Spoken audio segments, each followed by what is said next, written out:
Wadia Balad ATE official di mana wae ayana. Sampurasun, sampurasun, sampurasun. Alhamdulillah wa syukru ala ni'amillah.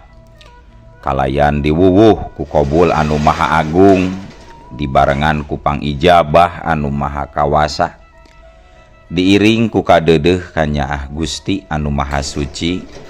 Urang ayeuna dugi kadangat ayeuna masih keneh tiasa ditepang dangukeun deui dina acara anu matuh kamemet urang sadayana. Nyatana dina pagelaran dongeng Sunda jejer carita kasarad ka alam jin. Ayeuna kantun bagean anu ka-28. Ieu dongeng mangrupikeun buah karyana Kang Ian Aditya dipalihan Rancah Ciamis. Kangge Kang Ian ngahaturkeun rewu nuhun laksa ketik kabingahan rehna parantos ngintunkeun naskah sakaligus ngawidian mamang kangge medar ieu dongeng dina channel ATE official ieu. Atuh sumangga kanu teu acan subscribe kantun subscribe heula, ngarah langkung pogot sareng langkung sumanget deui ka si mamangna dina enggoning medar ieu dongengna. Nging hilap di like di komennya nu saseueur-seueurna.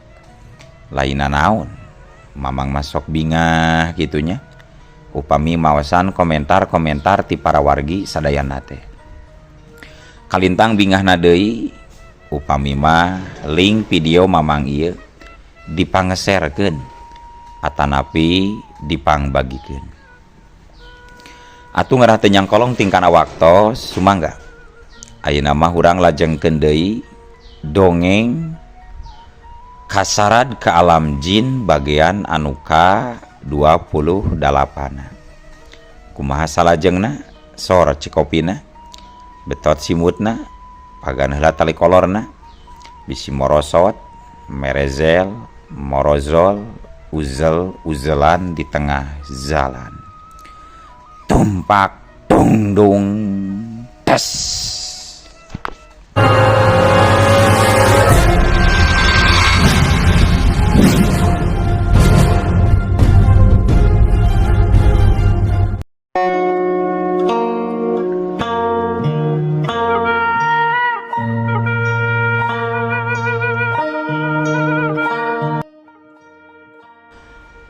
Para mitra sadayana, sapertos anu tos dicarioskeun saanggalna, yen lamun mah batu hideung sambar nyawa nepi ka gagal mateni lamsijan dina peuting eta, balukarna bakal fatal pikeun padaud sapara kanca. Harita nalika si Hamid beunang dibarogod ku para warga, kayaan di imah kontrakan lamsijan jadi kosong deui. Tidinya tepatna tina handapeun kasur leor. Harita kaluar orai hideung ngaleor sagede pigeulangan leungeun.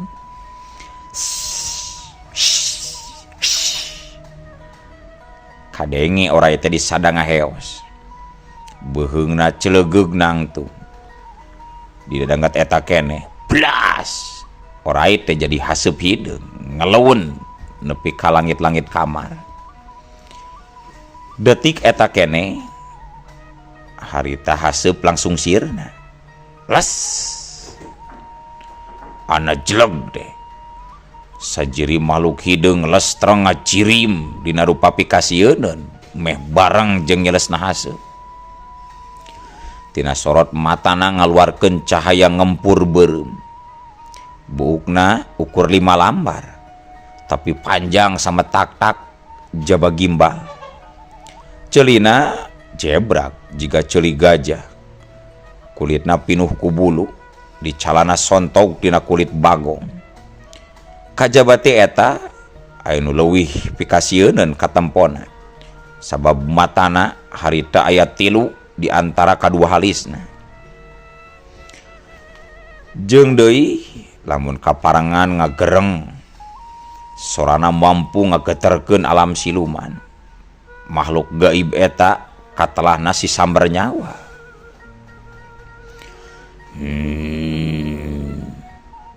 Ngaing gagal menang korban, hanjakal jin gelis kaburu banten indit, coba mung tengindit, ku ngaing pasti digaremol, kepaksa ngaing kudu mengta tanggung jawab kasih bayu ngireng.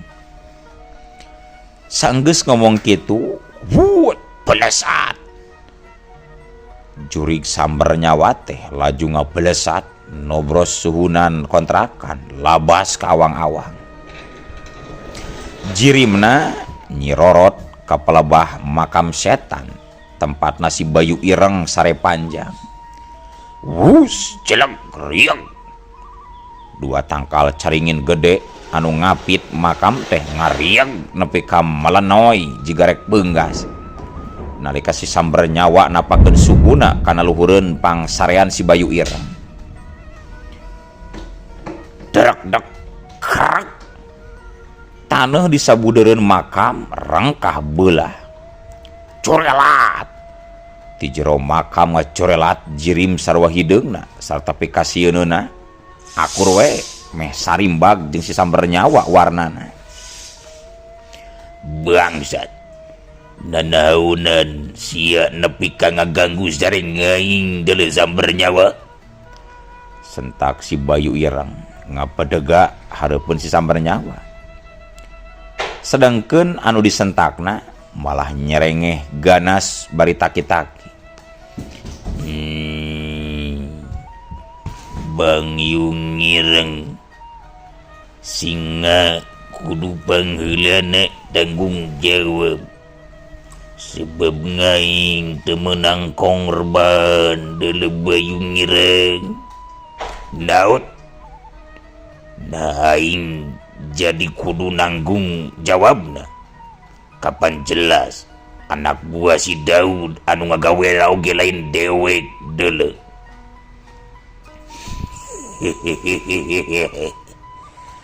Ngulah licik jadi pemimpin teh deuleu banyu ireng, hayang narima ngeunana we. Ari giliran anak buah cilaka mah ngumbah leungeun sia juri, pikeun ngaing mah teu kitu. Sebab si laing anu pangheulana marentahna oge tuluy kadua si Daud. Jadi wayahna sia nu bakal pangheulana bakal dicerak ku ngaing sia banyu ngireng. Ngadenge kitu si bayu ireng mundur salengkah. Sabab maena nyaho kumaha saktina si sambar nyawa. Nah hatena kukulutus.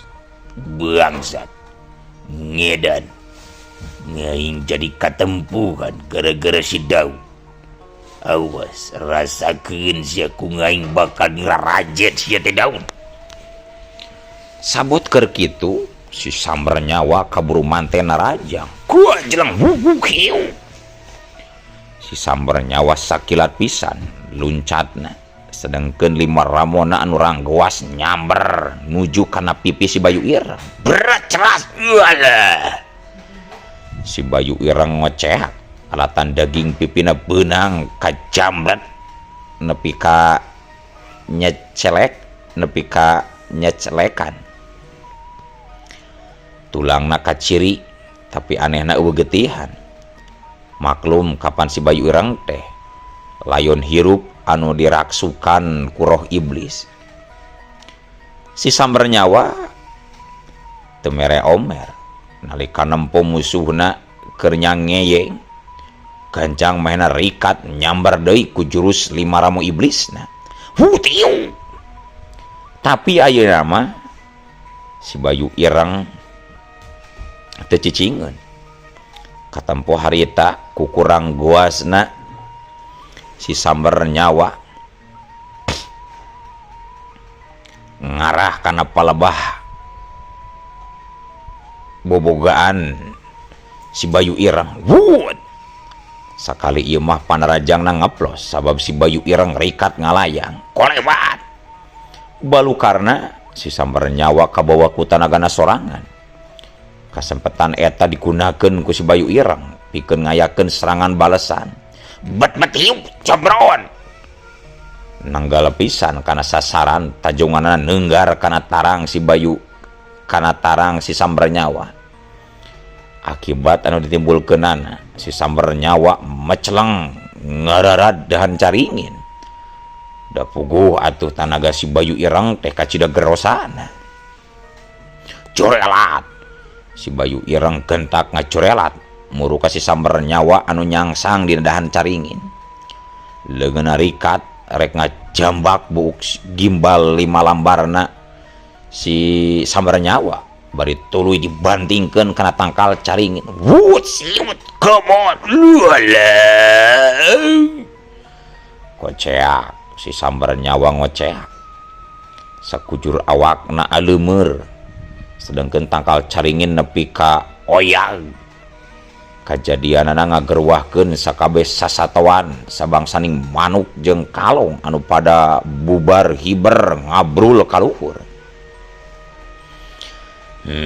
Tetel disabara kasaktian teh ari sugan heueuh jago kantun patang-tang pateng-teng wani ngahudangkeun dewek sia deuleu Sambar Nyawa. Cek si Bayu Ireng bari cangegle dina dahan caringin. Teu pati lila ti palebah langit belah wetan harita ngaburi nyai cahaya hejo barasat datangna jiga kilat ngababad tangkal caringin laju ngahanca ka si Bayu Ireng anu masih kene aya di tangkal caringin. Baranyai joger gorobas si Bayu Ireng ragrag labas kana jero kuburna bari jeung teu bisaeun hudang deui. Ukur panonna nu molotot ka saurang wanoja geulis ti alam jin anu nangtung luhureun kuburanna. Dasar jin bikang kurang ngajar. Kitu jorowokna si Bayu Ireng bari ngakoak alatan taneuh kuburan nu tadi rengkah. Kiwari ngahiji deui ngagencet awak si Bayu Ireng ngubur riwayatna tanpa mere ampun.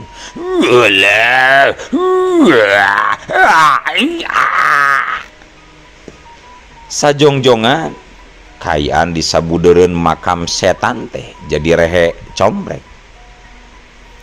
Taya hiji ge sasatoan anu kumawani ngaganggu kana katentreman jin geulis Fatimah anu masih kene ngajantang nangtung luhureun kuburan si Bayu Ireng. Di antara jemplingna wanci Nyi Fatimah nyacapkeun eusi hatena ti barung kuran cucud cimata. Kang Lamsijan mangga sing jongjon kumargi ayeuna mah moal aya deui nu ngaganggu ku makhluk di bangsa dedemit. Mangga bilih bade ngalamar neng euis mah abdi ngiring binga sabab ari jeung abdi mah moal mungkin da sabab benten alam kajabiti eta kapan neng euis oge sarimbag pisan sareng diri abdi. Najan ngusahakeun diri mapalerkeun hate tapi keukeuh akhirna Nyi Fatimah sumegruk ceurik bari sedaku di tengah jemplingna alam panengah anu misahkeun antara dunia manusia jeung dunia gaib.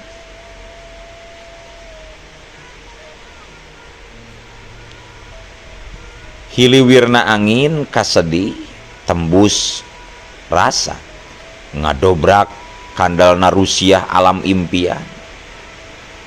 Harita Lamsijan nepi ka leuwih ti 3 kalina ngagerewan ngaran Nyi Fatimah. Tapi weleh anu digerewanana geuning subung teu datang-datang. Sanajan geus ngusap batu mustika hejona mending geus sabaraha kali kitu deui seungitna nu biasa ngadalingding. Tapi kunaon kiwari mah teu kaambe saeutik-eutik acan. Nakamana atuh buah-buah salira teh pundung Fatimah kitu sasambatna Lamsijan. Atuh sapada harita Mang Karto bade gana burita anu keur sare tibra sagigireun dipan Lamsijan kuat kang ngejat bakat keruas. Mang Karto gancang ngagebig-gebig Lamsijan. Jang enon Jang, ye Jang singali Jang korejat. Lamsijan langsung ngorejat tuluy istighfar alatan sadar tina ngimpina. Astagfirullahalazim, aduh kuring ngimpi Mang. Tapi cek Lamsijan terus ngahuleng henteu kebat nyaritana, manehna nginget-nginget impiana anu asa nyata. Mending nginum heula Jang, meh tenang Jang, yuk nginum heula. Ngimpi naon bareuna oge make gugorowokan ngageruan Fatimah. Sing tenang aya neng euis mah tuh di kamarna Jang. Mana ge cek Mamang ulah sari di dieu, geus we di kamar hareup pan disadiakeun ieu ku si ibu oge. Coba kurang kumaha atuh, da itu teh kamar mewah cek Mamang mah Jang. Cek Mang Karto, da sakanyaho manehna mah Fatimah teh ngaran panjangna neng euis. Ari pikeun Lamsijan ngahaja sarena sok di kamar tukang ngahiji jeung bade gana burita. Kulantaran manehna ngarasa teu ngeunah ari kudu campur jeung nu boga imah mah, sanajan neng euis kabogohna pisan. Masalahna kapancan karuhan jadi pamajikanna da dilamar oge acan. Kacabati eta manehna daek mondok moe di dinya sote, pedah jaga-jaga bisi aya hal anu teu diharapkeun mun mangsa peuting datang. Teu naon Mang, mending di dieu we sare mah, dasar wawai ieu ngaran sare mah. Jeba kapan bisi teu kuat sare deukeut kamar kabogoh mah, bisi ngalindur ke malah sare bareng kadituna teh. Jam sabaraha ayeuna Mang? Cek Lamsijan ngomongna nyumputkeun rasa kariweuh hatena. Karek oge jam 1 Jang. Oh jam 1. Uing rek ngangin heula tuh nya Mang. Tah rek ngangin ka pendopo ongko asa baying yang kieu ieu teh awak Mang. Nyasok atuh Jang, da Mamang mah tunduh keneh ieu teh. Temal Mang Karto bari ngagoledag deui sare. Sementara Lamsijan mah tuluy kaluar ngadon diuk di pendopo. Lamsijan diukna sakedeung lantaran manehna tuluy ka kamar mandi heula rek beberesi. Sanggeus ngarasa seger mah Lamsijan terus sila bari ngatur napas. Pikirana dipuseurkeun sangkan tenang. Kalayan sembung harewos Lamsijan ngagero ngaran Fatimah nepi ka 3 kalina. Fatimah cek Lamsijan sabari ngusapan batu mustika hejo anu aya dina dampaleungeunna. Untungna kajadianana henteu kawas dina impianana. Sabab sapada harita ngadalingdingna seungit minyak kasturi ujug-ujug nyambuang di sabudeureunana. Dibarengan ku ngolembarna kalangkang hejo anu mimitina samar tapi lambat laun mah jadi jelas ngajirim jadi saurang wanoja geulis camperni. Fatimah cek Lamsijan sorana semu katahan. Sementara Nyi Fatimah geus teu wasa nahan cimata kasono anu ngabayabah masihan pipina. Kang cek Nyi Fatimah nyaritana teu kebat lantaran kaburu manten dirangkul ku Lamsijan. Lamsijan cumarita bari ngusapan Nyi Fatimah. Akang teh meuni hariwa bisi salira teu nembongan deui kawas tadi dina ngimpi. Akang ngimpen? Da ngimpen naon kitu Kang? Walon Nyi Fatimah bari nyuuh dina dada Lamsijan. Akang ngimpenkeun salira salira teh teu nembongan najan tos dicalukan dugi ka sabaraha kalina ku akang. Ngadenge kitu Nyi Patimah ngarasa sedih. Da memang bener dina hiji mangsa mah lamun Lamsijan geus rarabi dirina geus moal bisa nembongan deui, malah bisa disebutkeun hubunganna bakal reuntas. Hartina dirina geus moal bisa nembus ka alam manusia. Saindengna moal pernah bisa patepung deui jeung Lamsijan. Tapi kilang kitu ngahaja kumanehna dirusiahkeun. Sabab ngarasa karunya bisi Lamsijan mutuskeun hubunganna jeung Neng Euis atawa sok rempan. Lamsijan mutuskeun moal rarabi saumur hirupna. Ih, kapan aya Neng Euis gegentos abdi mah Kang? Sami wae eta oge, anggap we titisan abdi. Abdi mah ikhlas mangga kanggo akang. Aya rasa getir dina hate Lamsijan nalika Nyi Patimah nyarita kitu.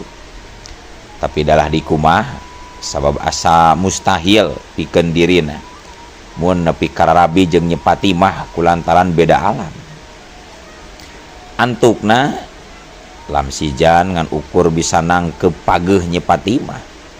Jiga mangpang meungpeung aya keneh sesa panjangna peuting samemeh wanci subuh datang. Peuting beki jempling jiga ngahaja ngilu mepende Lamsijan jeung Nyi Patimah nepi ka balebat datang. Tekung silila kongkorongokna hayam ngabagiakeun sumringahna wanci pajar datang. Barang jeung kitu sora halim punu teu asing dina ciri Lamsijan kadenge ngaharewos. Kang, kunaon bobo di dieu? Gugah Kang, gugah heula. Hayu urang ngalih bobona jeung abdi Kang. Patimah, cek Lamsijan setengah teu sadar bari nangkep ka Neng Euis anu ngahudangkeunana. Rarasaanna mah masih keneh aya dina rangkulan Nyi Patimah manehna teh. Mohon Kang, abdi Patimah, Euis Patimah. Walau Neng Euis bari ngusapan sirah Lamsijan bangun anu deudeuh naker. Tapi pikeun Lamsijan jadi ngorejat kaget waktu sadar didinya geus punten. Waktu sadar manehna geus aya dina lahunan Neng Euis. Bari kuram-kireum Lamsijan rutret nempoan ka sakurling eta tempat. Tetela waktu teh geuning geus beurang. Euis, aduh, akang kasarean di dieu Neng. Kitu ceuk Lamsijan, rada api-api bakat ku era. Neng Euis imut ngagalenyu bari ngawalon. Kang, ngalih bobona yuk ka kamar abdi. Akang pasti kecapean. Wios Neng, daongkot tos siang ieu ayeuna mah. Ke diwe wenginya. Cek Lamsijan gugup bari ngagarawan buukna nu teu gateul. Wios atuh da enjing kene ieu Kang. Bilih hoyong mah. Dipeuseul landong kacape, hayu Kang.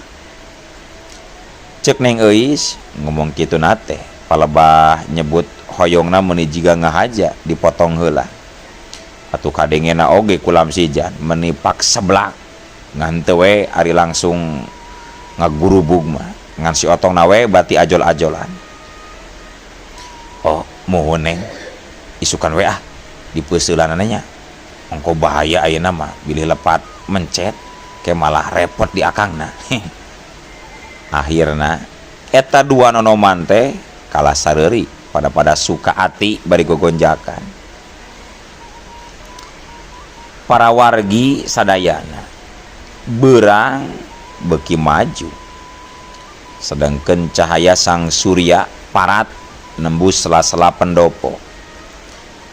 Cahaya bodasna ngegurilap nyapu bersih kana beungeut endahna Neng Euis. Neng, akang dinten ieu bade ka kalapa genep heulanya. Bade nepangan heula pas surya sakantenan aya kapreogian. Sareng wae atuh Kang ti dieuna. Da abdi oge ieu teh bade ka sakola. Nya akang hilang. Sok atuh enggal geradang dosela bilih siangeun manten ke maneh. Sanggeus kitu mah Neng Euis asup ka jero imah rek disalin ku baju dinesna.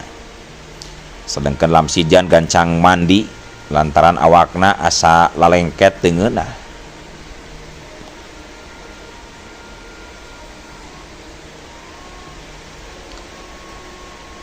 Enteung dina tembok kamar sahanteuna geus ngebrehkeun sajujurna kayan diri sabenerna.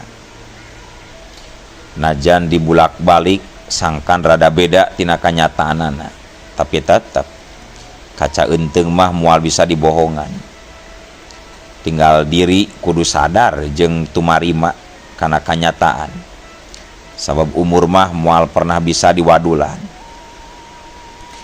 Kodratna manusia kudu kolot sangkan jadi panggeuing yen sagarupa kahirupan di alam dunya mah moal aya kaabadian. Najan ayeuna ginding tapi sing yakin sabab 20-30 tahun kahareup mah kulit nu tadina cangker pasti bakal ngalaman parobahan. Huntu anu asalna beres pasti bakal copong. Mata anu asalna awas pasti bakal rabun. Kitu harita Lamsijan mepelingan diri di hareupeun kaca enteung. Makana dirina teu pernah ngarasa jadi jalma gaya.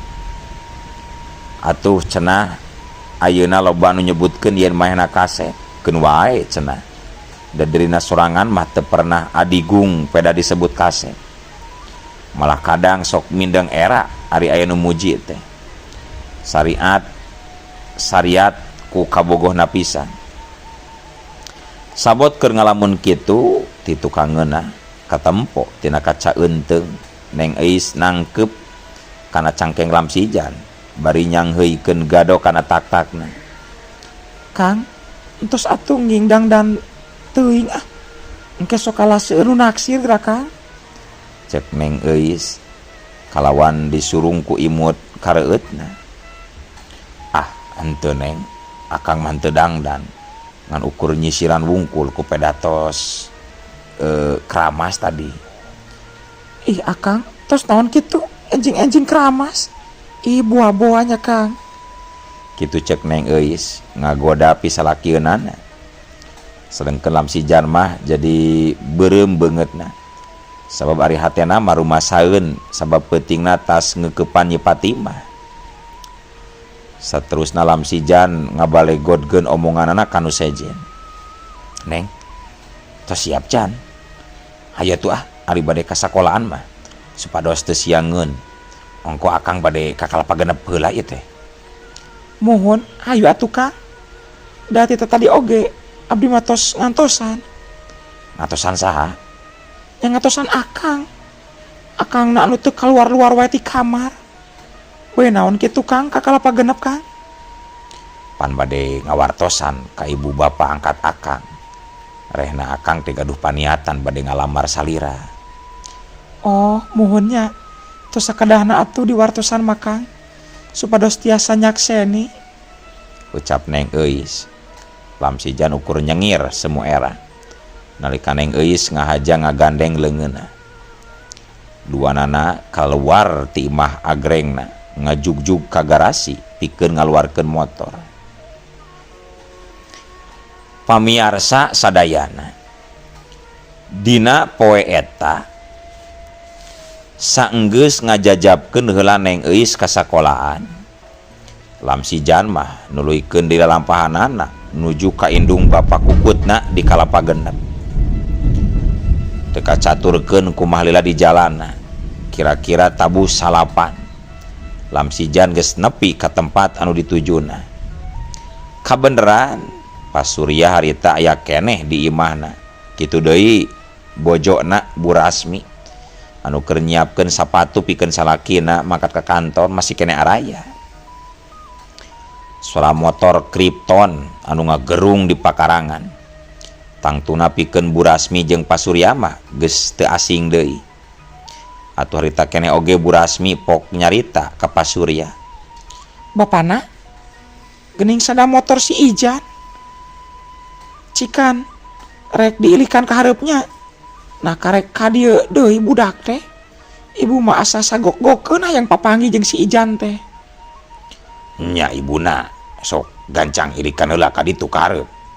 Sarua bapa oge asa sono hayang tepung jeung budak teh. Atuh Bu Rasmi gancang ngilikan ka hareup.